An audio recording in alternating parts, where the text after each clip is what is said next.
안녕하세요. 저는 서울에 사는 40대 후반의 여자입니다.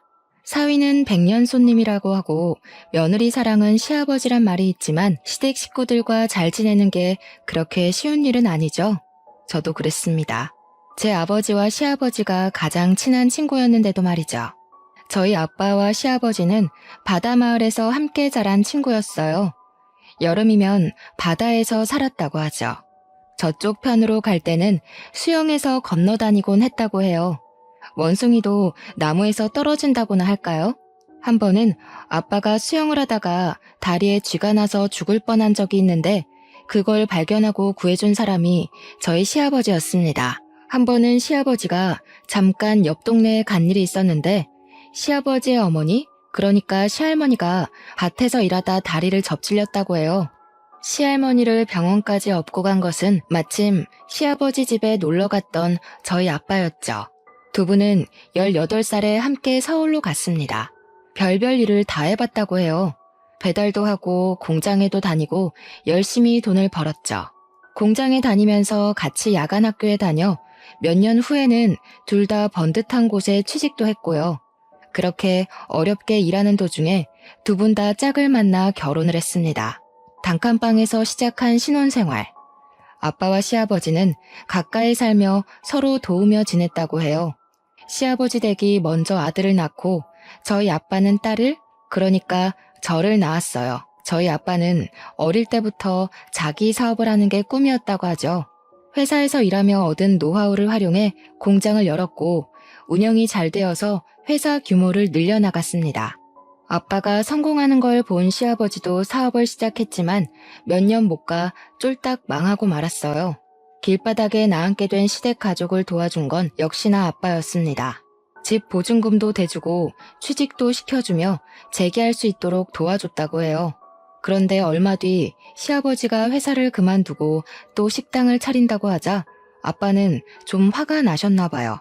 아이들도 어린데 또 잘못되면 어떡하냐고 하다가 그만 두 분이 말다툼을 좀 심하게 하신 겁니다. 그렇게 두 분은 멀어지셨어요. 시댁이 시어머니의 고향 쪽으로 가서 식당을 열면서 아예 연락도 끊기게 됐죠. 그렇게 15년이 지나버렸습니다. 외동딸로 사랑받으며 자란 저는 대학을 졸업하고 대기업에 취직을 했는데요. 거기서 저랑 취향도 잘 맞고 얘기도 잘 통하는 남자친구를 만났어요. 처음에는 회사에서 그냥 얼굴이나 알던 사이였는데 오가다 얘기를 나누다 보니 둘 다 와인도 좋아하고 등산도 좋아한다는 걸 알게 됐죠.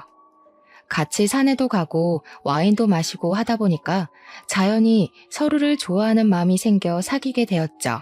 어느 날부터인가 아빠는 제 남자친구 얼굴을 보고 싶다고 노래를 불렀습니다. 그래서 자리를 마련했는데 아빠는 남자친구 얼굴을 보고 깜짝 놀라더군요.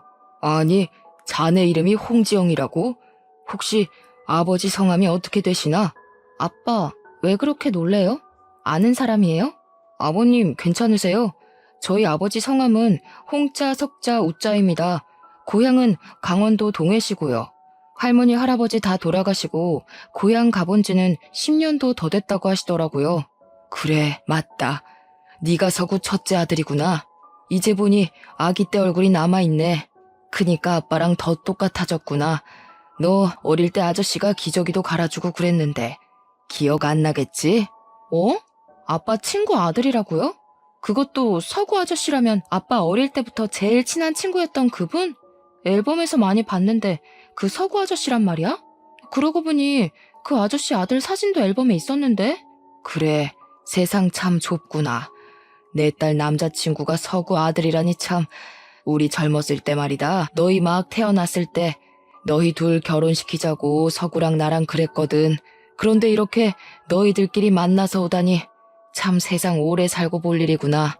남자친구와의 식사 자리에서 뭔가 생각에 잠기신 것 같았던 아빠는 집으로 돌아가서 앨범을 펼쳐보셨습니다. 소주 한 잔을 걸치시면서요. 아마 옛날 생각이 많이 나신 모양이었어요.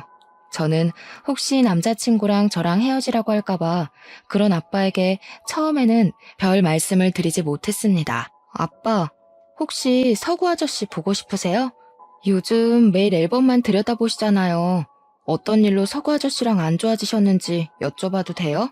그냥 뭐 별일도 아니었지 뭐. 내가 기분 나쁘게 말을 했어. 서구가 내 생명의 은인인데 말이다. 세령이 너 그거 아냐? 서구 아니었으면 너도 이 세상에 없었을 거다. 그런 서구한테 내가 못되게 말했으니. 남자친구와 저는 둘이서 작당 모의를 했습니다. 아빠와 서구 아저씨를 만나게 하려는 비밀 작전이었죠. 서울에서 매운탕 제일 잘하는 집으로 가자며 남자친구는 서구 아저씨를, 저는 우리 아빠를 모시고 갔습니다. 두 분은 서로를 보시고 한참이나 말씀이 없으셨어요. 넷이서 어색하게 애꿎은 술잔만 들어 올렸는데 술 기운이 얼큰하게 오르자 아빠가 먼저 입을 여셨습니다. 아니, 자네는 그렇다고 그렇게 감쪽같이 사라지는 게 어디 있어? 살았는지 죽었는지 내가 소식은 알아야 될 거 아닌가. 지영이 엄마 고향으로 갔다는 소식만 들었는데 내가 몇 번이나 가볼까 하다가 참았어. 아, 그게 처음에는 자기가 도와줬다고 나한테 유세 부리는 건가 싶어서 자네 말이 하나도 듣기 싫었어. 미안하네.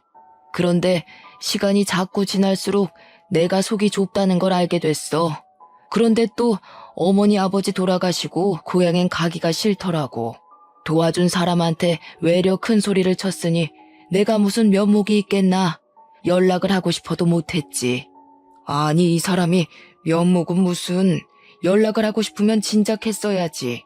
그때 괜히 간섭하고 그러다 또 나한테 신세질 거냐고 기분 나쁘게 해서 내가 미안하지. 자네가 내 생명의 은인인데 그렇게 인연이 끊기니 내가 속이 편했겠어? 이제라도 만나서 다행이네. 그러게 말이야. 우리 다시 만나라고 하늘이 우리 애들을 이어준 것 같지 뭐야. 나야말로 자네 없었으면 여태까지 이렇게 살았겠나.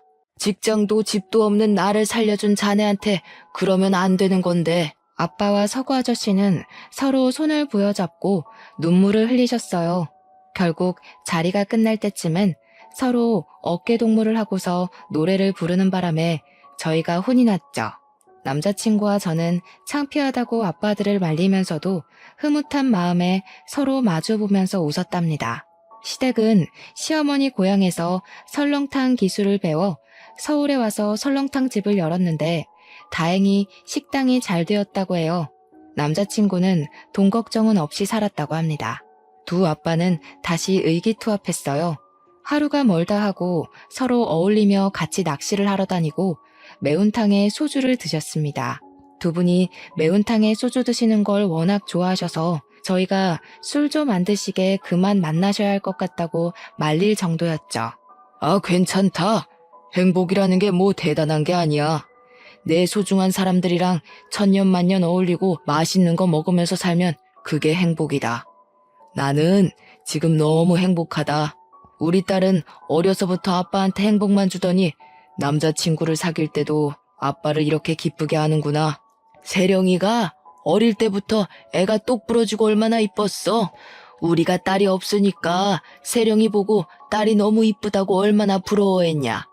이렇게 이쁜 딸을 우리 아들이 데려간다니. 정훈이 너 속 좀 상하겠다? 이 자식이 내가 우리 딸을 그렇게 순순히 내줄 것 같아? 우리 딸은 100만금을 줘도 바꾸지 않을 귀한 딸이라고. 딸내미 이쁘다고 시집도 안 보낼 기세네.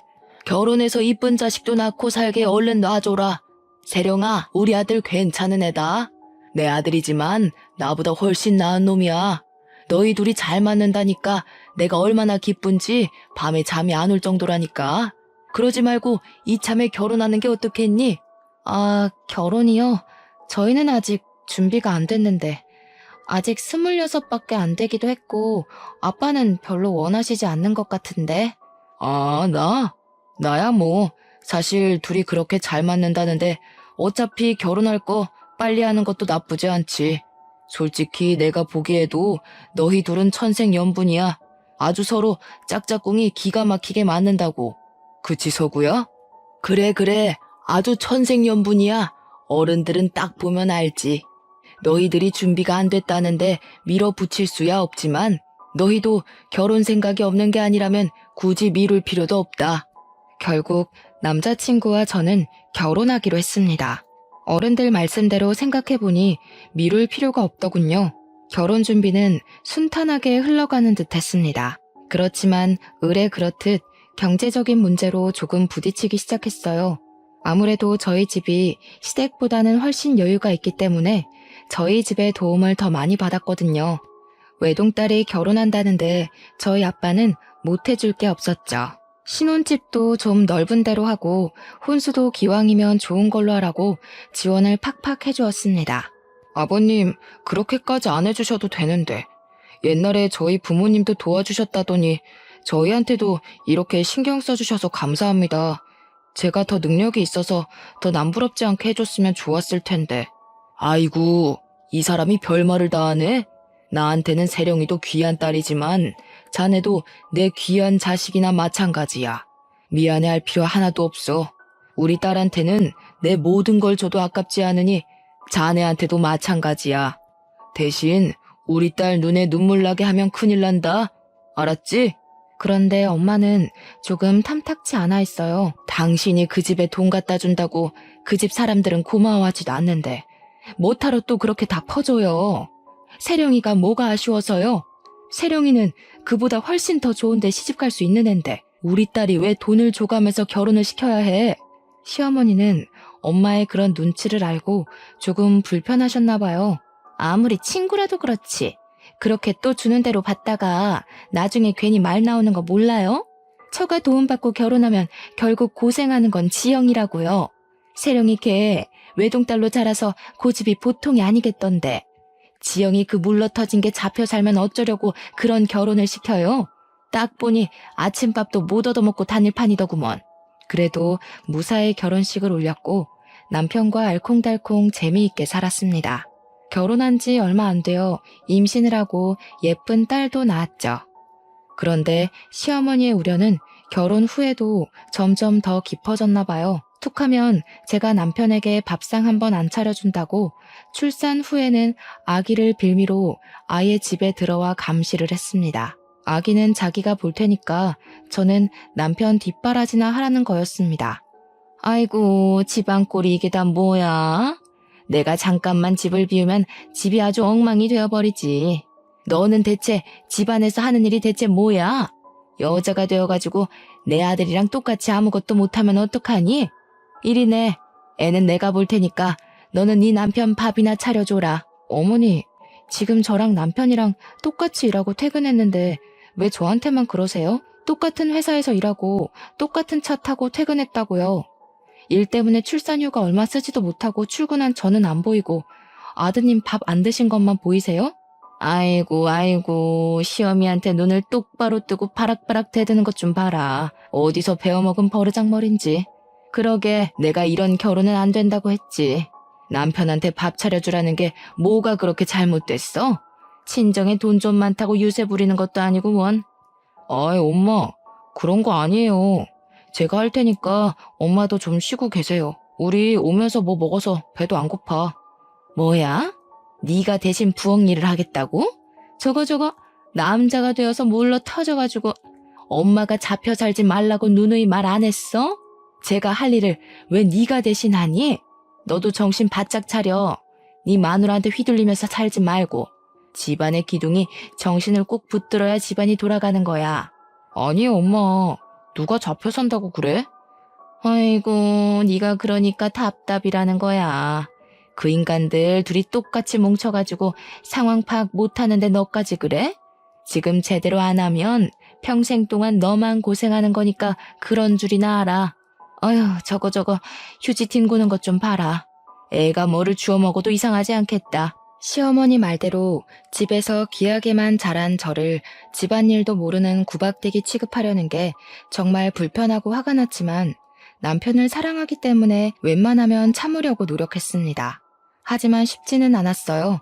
아이가 더 커서 시어머니의 손길이 필요 없어져도 시어머니의 감시는 날이 갈수록 심해졌거든요. 제가 자기 아들을 굶길까봐 늘 노심초사였습니다. 저희 집 강아지가 분리불안이 있어서 저희가 남들보다 먼저 홈캠을 설치해 놓았거든요. 어느 날 시어머니가 자기도 홈캠 영상을 볼 수 있도록 해달라지 않겠어요?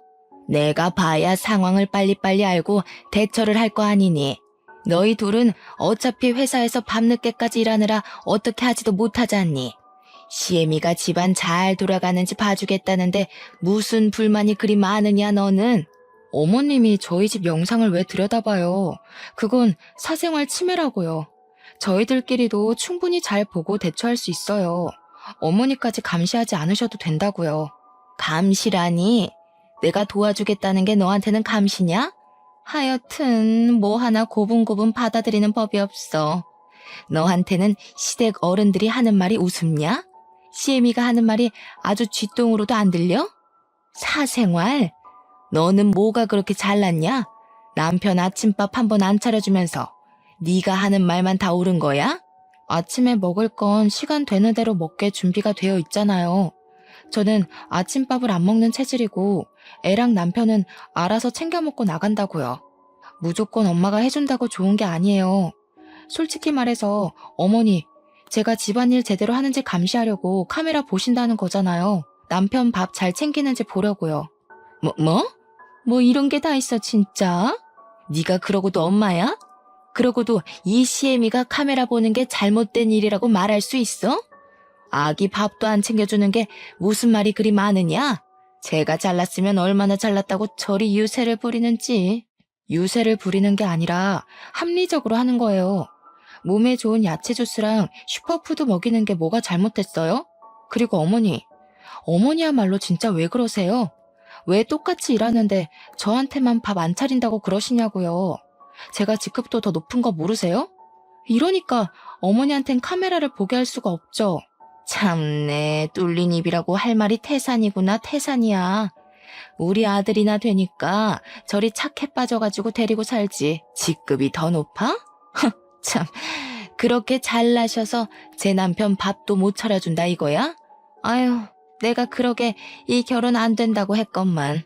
그렇게 시모의 갈등이 더 깊어져만 가고 있었습니다. 그러다 딸이 10살 되었을 때 저는 큰 슬픔을 맞이하게 됐죠. 부모님이 교통사고로 돌아가신 거였습니다. 아빠, 엄마의 죽음은 너무 갑작스러웠습니다. 부모님을 잃은 슬픔은 무엇으로도 위로할 수가 없었어요. 저한테는 전 재산을 다 줄 수 있다던 아빠, 저를 위해서라면 심장이라도 내줄 수 있다던 엄마를 어떻게 보낼 수가 있었겠어요. 저는 우울증에 걸려 힘들어하다 회사도 그만두게 되었습니다. 그렇게 일을 중요하게 생각하던 저였는데 아빠가 없으니 다 소용이 없다는 생각이 드는 거였어요. 방황하던 저를 끄집어낸 건 전부터 품고 있던 꿈이었어요. 남편과 저는 똑같이 나만의 가게를 갖고 싶다는 꿈이 있었죠.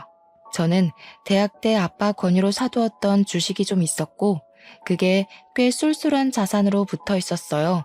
우울증으로 힘들어하던 저는 문득 제 꿈을 시도해봐야겠다는 생각을 했습니다. 주식으로 모인 돈을 사업 자금으로 해서 가게의 자리를 알아보고 열심히 연구했죠. 시어머니는 안 그래도 집안일 안 하는 애가 밖으로 돈다며 제가 가게를 차리는 걸 반대했어요. 하지만 저는 비법을 제대로 연구해 돈가스 집을 열었습니다. 가게는 잘 되었어요. 맛도 좋고 인테리어를 잘 해놓으니까 소문이 나서 금방 사람들로 북적이게 되었어요. 제가 가게를 열어 성공하는데 자극을 받은 남편도 얼마 뒤 친구와 동업해서 작은 와인바를 열었습니다. 남편은 와인과 관련된 일을 하고 싶다고 소믈리에 자격증도 따고 꾸준히 준비하고 있었거든요. 사업에 실패한 전적이 있는 시아버지는 남편이 회사 그만두는 걸 절대 반대했지만 그렇다고 사람이 꿈을 접을 수는 없으니까요. 남편 가게는 소소하지만 단골 손님이 늘어가고 있었고 제 돈가스 집도 장사가 잘 되어 금세 넓은 곳으로 가게를 옮겼습니다. 이번에는 인테리어도 더 멋지게 하고 맛도 전보다 더 좋게 하려고 노력했죠. 저는 잠깐이라도 가게를 비우지 못할 정도로 가게 애착을 가지고 늘 청결하게 친절하게 가게를 유지했습니다. 확장 이전한 지 얼마 안 되어 방송도 타게 되었죠. 그리고 저희 돈가스는 홈쇼핑에서도 팔리게 되었습니다. 제 이름을 걸고 말이죠. 돈가스는 날개 돋친 듯 팔려나갔어요. 안 그래도 일 중독 증세가 있었던 저는 눈코 뜰 새 없이 바빠졌습니다. 가게의 홈쇼핑 판매에 하나라도 제가 확인하지 않으면 불안해서 견딜 수 없었죠. 집에 가면 녹초가 되기 일쑤였습니다. 여보, 괜찮아? 어제도 잠도 얼마 못 자고 나가더니 또 이렇게 늦게까지 일을 했네. 조금 쉬엄쉬엄해. 애도 맨날 엄마 보고 싶다고 난리야. 당신은 사장이기도 하지만 우리 딸 엄마이기도 하잖아. 솜이 방에 좀 가보고 쉬더라도 쉬지 그래. 아, 미안해 여보. 나 지금은 진짜 너무 피곤해서 도저히 손가락 하나 까딱할 수가 없어. 이상하네. 요즘 일이 왜 이렇게 많은 거지? 당신이 뭐 하나 그냥 넘기는 법이 없이 끝장을 봐야 성이 풀리니까 그렇게 피곤하지. 솜이도 솜인데 건강도 챙겨가면서 해야지. 아이고, 술 냄새. 술은 또 왜 이렇게 마셨어? 장인어른이랑 장모님 돌아가시고 힘들어하던 게 일하면서 좀 풀리는가 싶더니 이건 이거대로 힘드네. 당신 나 때문에 힘들어? 미안해. 내가 집안일도 못하고 애도 잘 못 키워서. 그런데 나는 있잖아. 나 사업은 잘한다? 사업은 내 마음대로 할 수가 있거든. 그런데 시어머니는 안 돼. 시어머니랑은 말도 안 통하고. 제가 바쁘니까 초등학생 아이 돌보는 일은 오롯이 남편의 몫이 되었죠. 남편 와인바도 점점 더 안정을 찾아가고 있었어요. 저는 가게가 체인점까지 내게 되어 신경 쓸 일이 더욱 많아졌습니다. 일이 그렇게 많으면 다른 사람한테 좀 맡기고 당신은 애한테도 좀 신경을 써야지. 사람이 그렇게 일만 하면서 살면 어떡해? 내가 집안일 혼자 하는 게 싫어서 하는 말이 아니라 당신 요즘 보면 가족은 안중에도 없는 사람 같아. 혼자 사는 사람 같다고. 이게 맞는 거야? 일을 맡기긴 누구한테 맡겨. 그럴 수 있으면 나야 좋은데 믿고 맡길 사람이 아직은 없어. 당신이야 친구랑 같이 일하니까 잘 모르겠지. 내 어깨에 짐이 얼마나 무거운지. 내가 혼자 사는 사람 같다고? 맞아. 나는 믿을 게 나밖에 없으니까.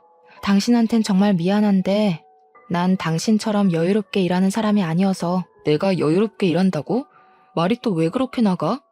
당신 일하는데 지장 안 주려고 내가 얼마나 노력하는지 몰라서 그래? 그리고 솔직히 말해서 우리가 돈 못 벌면 죽을 정도로 가난한 것도 아닌데 왜 그렇게 돈돈거리는 거야? 저번에 애가 뭐라 그러는지 알아? 애들이 소민의 엄마 얼굴을 본 적이 없는데 소민은 엄마가 있는 게 맞냐고 그랬단다. 당신이 열심히 노력하는 거 나도 알아. 아는데 미안해. 내가 말을 잘못했어. 그런데 나는 이 사업을 제대로 일으켜야지 내가 제대로 숨쉬고 살 수가 있을 것 같아.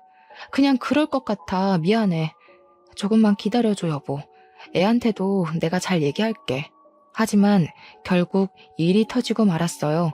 저녁에 집에 혼자 있던 딸이 뇌수막염에 걸렸는데 저는 방송 때문에 정신이 없어 연락도 못 받은 거죠. 아이에게 몇 번 전화를 했다가 받지 않자 걱정되는 마음에 집으로 갔던 남편이 허겁지겁 아이를 들쳐업고 병원으로 달려갔다고 해요. 여보, 미안해. 방송하느라 정신이 없어가지고 전화가 오는지도 몰랐네. 소미는 아직도 자고 있네. 당신 많이 놀랐지? 얼굴이 새하얗게 질렸어. 여보, 표정이 왜 그래? 죽는 거 아니래. 치료받으면 된다고. 죽는 거 아니라고?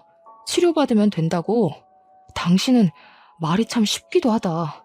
죽지만 않으면 되는 거야? 정말 그래? 혹시라도 발견 못했으면 어쩔 뻔했어. 앞으로도 이런 일이 또 없으리라는 법이 있냐고. 당신이 그러도 엄마야? 애를 낳아놓고 죽지만 않으면 만사 오케이인 사람이 엄마 자격이 있냐고. 아이를 차에 싣고 가면서 남편은 많이 울었다고 해요. 13살밖에 안 된 아이를 집에 혼자 있게 한 게 미안하고 안쓰럽고 이런 상황에서도 연락이 안 되는 제가 원망스럽고요. 지금은 충분히 이해가 돼요. 하지만 그때는 남편이 쏟아내는 원망, 어린 말들이 저를 가시돋치게 만들었습니다. 그러면 안 됐는데 말이죠. 나는 그동안 노력을 많이 했어. 남편으로서, 아빠로서 부족하지만 최선을 다했다고 생각해. 능력 있는 아내 뒀다는 걸 자랑스럽게 생각하기도 했어. 애랑 같이 엄마는 집에는 잘 안 들어오지만 엄마들 중에 제일 멋있지 않냐고. 하지만 이건 아닌 것 같아. 너한테는 엄마로서의, 아내로서의 역할이 들어갈 자리가 없어. 결국 이혼 위기가 왔습니다. 한 번은 아이도 있고 쌓인 정도 있고 하니 어찌 넘길 수가 있었습니다. 하지만 두 번은 안 되었죠. 남편이 저에게 마음이 떠나가는 게 보일수록 저는 더 일에 몰두했어요. 일만이 저를 살아있게 하고 저를 증명하는 것 같았죠. 그럴수록 남편은 저에게서 멀어졌고 시어머니는 밖으로 돈다며 저를 구박했습니다. 또 이 시간에 들어오는 게냐? 아유, 도대체 여자가 정신을 어디다 팔고 다니는 건지, 애 밥 먹었는지 숙제는 했는지 살필 생각은 안 하고, 네가 돈을 벌면 얼마나 번다고 집안이며 애며 다 내팽겨쳐? 어머니 어떻게 오셨어요? 소미는 아이고 어디가 아픈가? 아침까지만 해도 멀쩡했는데 이게 어떻게 된 일이죠? 어머니는 언제부터 와 계신 거예요? 소미가 열나고 기침한다고 지영이가 나더러 가보라고 그래서 왔다. 엄마가 있으면 뭐하니? 애를 위해서 하는 게 하나도 없는데. 내가 그래서 처음부터 알아봤다고 했지? 남편 내팽개치는 년이 자식은 못 내팽개칠까? 남편 밥 한 끼 못 차려주는 년이 애인들 챙기겠냔 말이다. 어머니, 저도 면목이 없는데요. 이번 일만 잘 넘기면 그래도 좀 여유가 생기니까 소미도 기다려주겠다고 했어요. 너무 그러시지 마세요. 집안에서 이런 대접받는 거 너무 힘들어요. 더 집에 들어오기가 싫어진다고요. 집에 들어오기가 싫어져? 집이 네가 들어오고 싶으면 들어오고 나가고 싶으면 나가는 곳이야? 왜? 엄마 노릇도 하고 싶으면 하고 안 하고 싶으면 안 한다고 그러지? 아, 그래서 그따위로 구는 거구먼. 이제 보니까. 그럴 거면 애를 왜 낳니? 왜 낳아? 그렇게 네 맘대로 낳고 네 마음대로 내팽개칠 거면 애를 왜 낳냐고. 시어머니가 구박하는 것도 모자라 이제는 시아버지까지 합세했죠. 애가 아픈 것도 모르고 나돌아다니는 것도 한두 번이지. 네가 무슨 대단한 사업을 한다고 집안을 내팽개치냐? 네 아버지가 그렇게 가르치디? 너만 식당 일해본 거 아니야.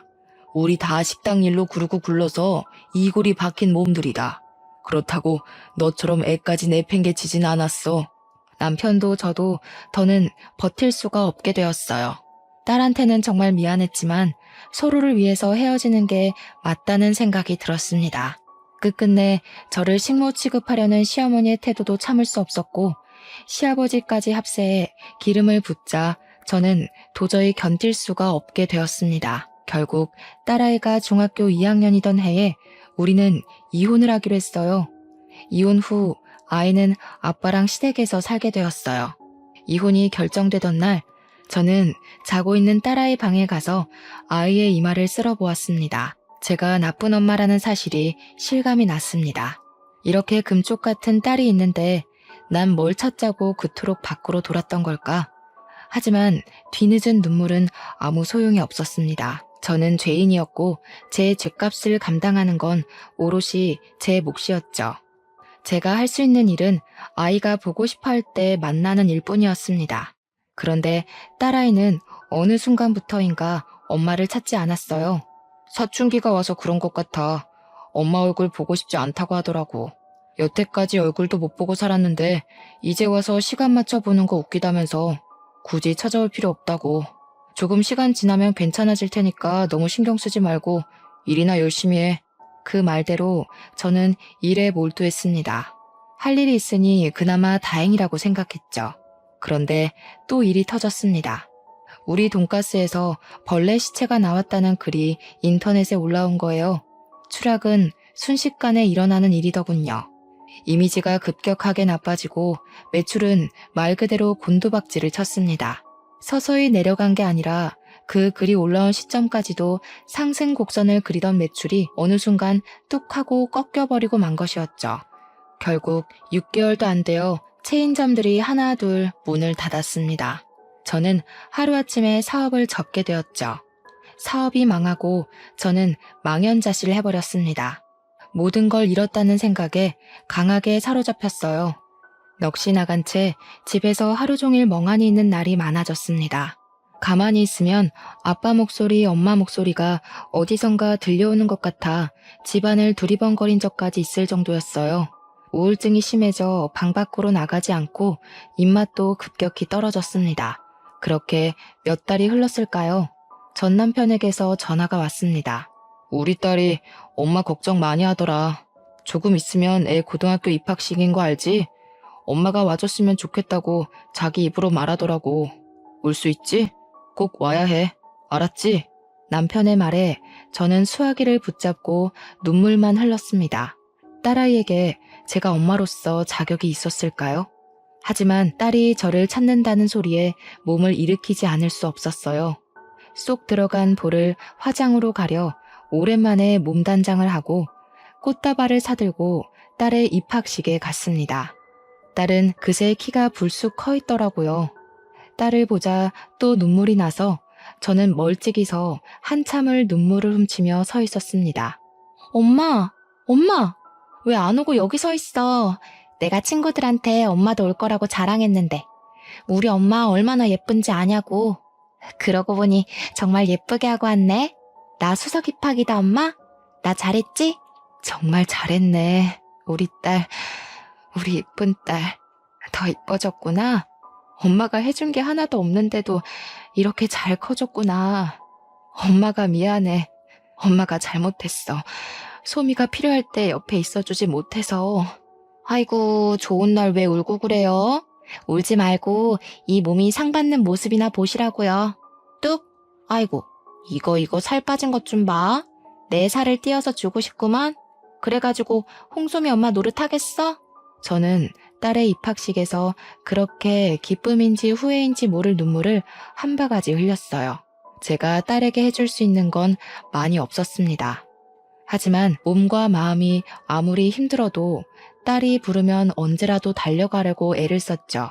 그러던 어느 날 이번에는 전 시아버지가 저희 집에 찾아온 게 아니겠어요? 아버님, 어떻게 여기까지 오셨어요? 아이고, 추운데 뭘 또 그렇게 들고 오셨어요. 지금 집안 꼴이 말이 아닌데 들어오세요. 이거 참 또 욕먹겠네. 제가 요즘 이러고 살아요. 괜찮으니까 그냥 앉아라. 네가 속이 멀쩡하겠니? 청소 못하고 살 수도 있지. 그때 뉴스로 소식 듣고 네 걱정 많이 했다. 일 안 하면 죽는 줄 아는 애가 밥이나 잘 먹고 있는지. 소미 말대로 얼굴이 반쪽이 됐네. 그렇게 말라가지고 어떡하려고 그러냐? 엄마가 돼가지고. 저야 뭐 자업자득이죠. 남편이고 딸이고 내팽개치고 일만 하다가 벌 받은 거죠 뭐. 아버님 말씀이 다 맞았어요. 제가 무슨 대단한 일을 한다고 엄마 노릇도 안 하고 그렇게 일에 몰두했는지 지금 생각해보니 저도 잘 이해가 안 되지 뭐예요. 어이구, 부모를 한순간에 잃고 네가 정신이 제정신이었겠니? 마음이 허전한 걸 일로 채우려 그랬던 것을. 정훈이랑 그렇게 되고 네가 힘들어하는 거 알면서 우리가 도움도 못 되어주고. 지금 생각해보니 내가 정훈이한테 면목이 없구나. 그건 그렇고 밥은 먹었냐? 내가 지영이 애미한테 말해서 너 좋아하는 잡채도 해달라 하고 소미가 너 좋아한다고 부침이도 해줬단다. 아니에요, 아버님. 아무리 그래도 제가 그러면 안 되는 거였는데 결국 신기루처럼 사라져버릴 것을 왜 그렇게 집착했나 모르겠어요. 그래도 저 없이 소미 돌봐주셔서 감사해요. 제가 더 면목이 없죠. 너 그렇게 가고 나도 생각을 많이 해봤다. 정훈이랑 내가 젊을 때 너희 둘이 결혼시키면 좋겠다고 한 걸. 너희가 알아서 결혼하겠다고 왔을 때 우리가 얼마나 기뻤겠니? 정훈이가 나를 자기 가족처럼 대해준 것처럼 나도 너를 우리 딸처럼 대해줬어야 하는데 내가 그러지를 못했어. 아버님, 다 제가 잘못한 걸 가지고 죄송해요, 아버님. 아빠 생각해서 제가 더 잘했어야 하는 건데. 아니다, 아니야. 정훈이 그렇게 가고도 네가 집에 마음 못 붙이게 한 우리 탓도 있다.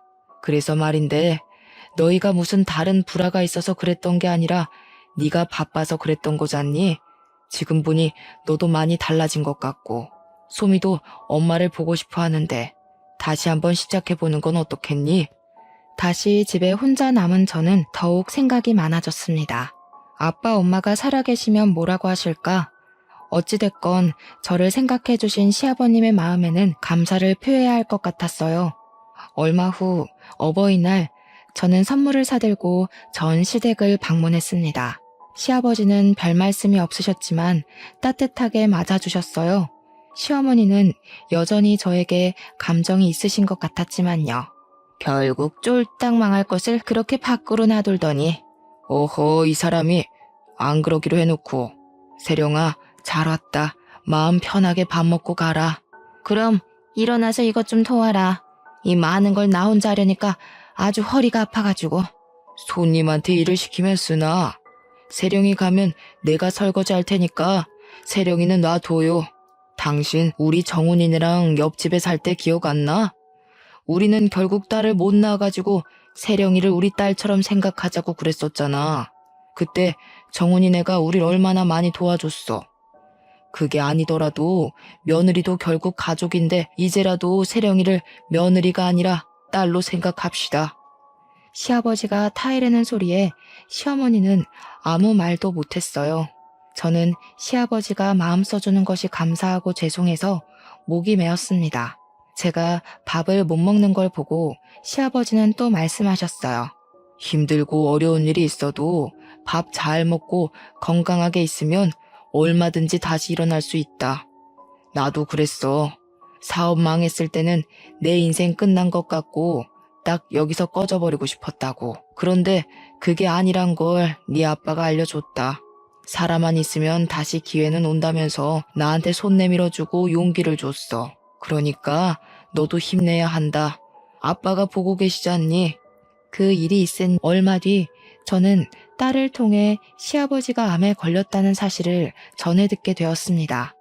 시아버지는 저를 가족으로 보듬어주지 못하고 나가게 한 것이 마음에 걸려 암으로 더 아프기 전에 저를 찾아오신 거였어요. 그 사실을 안 저는 시아버지를 찾아가 무릎을 꿇고 울었습니다. 제가 속썩이고 그러지 말았어야 하는데, 제가 조금 더 챙겨드렸어야 했는데, 아버님 말대로 시아버지도 아버지인데, 저는 저희 아버지 어머니 돌아가신 것만 생각했어요. 제가 바보였어요. 아버님, 어떡해요, 아버님?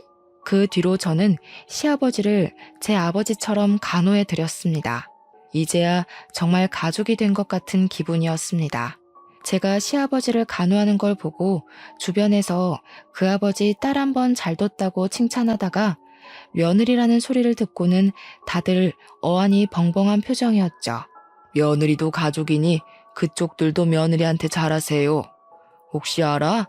나처럼 이렇게 며느리한테 효도받을지. 저는 뭐 하나를 하면 끝장나게 해버리는 사람이죠. 간호도 그렇게 열심히 했습니다. 그래서 어떻게 됐겠어요? 연세가 많음에도 불구하고 아버님은 결국 완치 판정을 받으셨습니다. 기쁜 일이 또 있었어요. 저희 돈가스에서 벌레가 나왔다는 사진을 올라온 게 경쟁업체의 모함이었다는 게 해당 업체의 전 직원의 양심 고백으로 드러났거든요. 결국 소송을 통해 손해본 비용을 대부분 되찾았습니다. 하지만 사업을 다시 시작하진 않았어요. 엄마 역할을 하기는 한참 늦기는 했지만 이제 대입을 앞둔 딸의 뒷바라지에 저는 전력을 다해 뒷바라지에 나섰습니다. 제가 누굽니까? 또 한다면 하는 사람 아니겠어요? 그렇게 저희 가족은 다시 합치고 행복을 되찾았습니다. 시아버지의 용서, 그리고 제 딸의 용서, 마지막으로 못난 저를 이해해준 남편의 용서가 있었네요. 저는 죄가 많은 인간이고 그럼에도 분에 넘치는 사랑을 받은 인간이라 앞으로 좋은 일을 많이 하며 살아야 할 것 같습니다. 제 이야기는 여기까지예요. 저처럼 시댁 식구들과 해피엔딩을 맞는 이야기가 흔치는 않을 것 같네요. 남편의 가족들과 가족이 되는 건 결코 쉬운 일이 아니죠. 저는 운 좋게 아빠와 가족이나 다름없었던 분들을 가족으로 맞았지만 그럼에도 쉽지가 않았는걸요. 그래도 들으시는 분들이 시댁 식구들도 며느리도 가족이라는 걸 한 번쯤 되새길 수 있다면 저는 더할 나위 없이 기쁠 것 같습니다. 그럼 다들 건승하시고 행복하시길 바랄게요.